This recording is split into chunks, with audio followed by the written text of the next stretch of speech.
Alors, on a basé notre rapport et les préconisations que nous faisons sur 5 axes. Le premier axe, c'est la sensibilisation. Il faut parler de la transmission comme on parle de la création dans ce pays depuis 20 ans.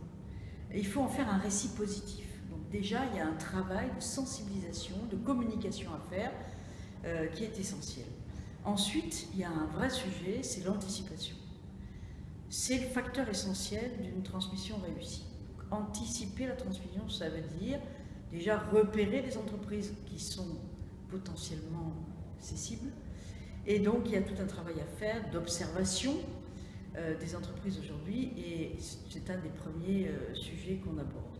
Ensuite, au-delà de l'anticipation, il y a le troisième axe qui est l'accompagnement à la transmission, puisque on observe également qu'une transmission réussie est une transmission qui a été accompagnée avant, pendant, mais également après. Donc on formule un certain nombre de propositions sur l'accompagnement et notamment, par exemple, la mise en place d'un réseau d'acteurs sur l'ensemble des grandes régions qui est en train de se structurer aujourd'hui, qui est en train de se mettre en place pour accompagner la transmission, identifier les secteurs d'activité importants, définir peut-être même des stratégies de transmission selon les territoires et surtout mettre en place des accompagnements de qualité par territoire pour fluidifier ce marché.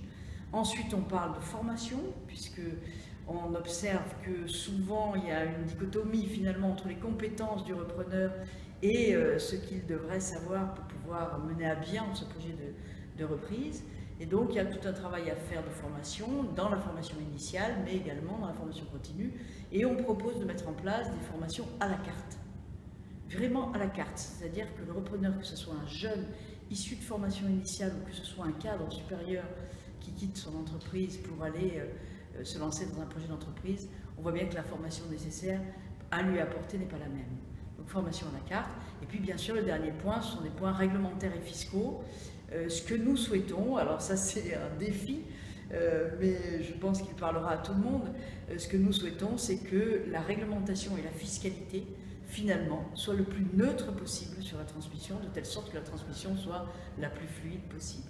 Donc voilà les 5 axes de ce rapport, et puis bien sûr après, on peut rentrer dans le détail, mais ça serait trop long à vous expliquer, mais en gros ce sont voilà, les orientations du rapport que j'ai donc déposé au Premier ministre et au ministre Macron et Pinville l'an dernier.